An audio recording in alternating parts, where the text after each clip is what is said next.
In this video, I'm going to show you how you can permanently stop LinkedIn app notifications.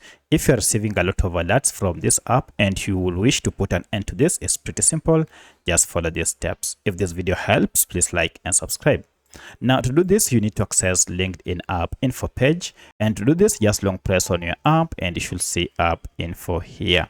Tap on it and this will take you to the LinkedIn app info page. From here, head to permissions and below it you should see notifications.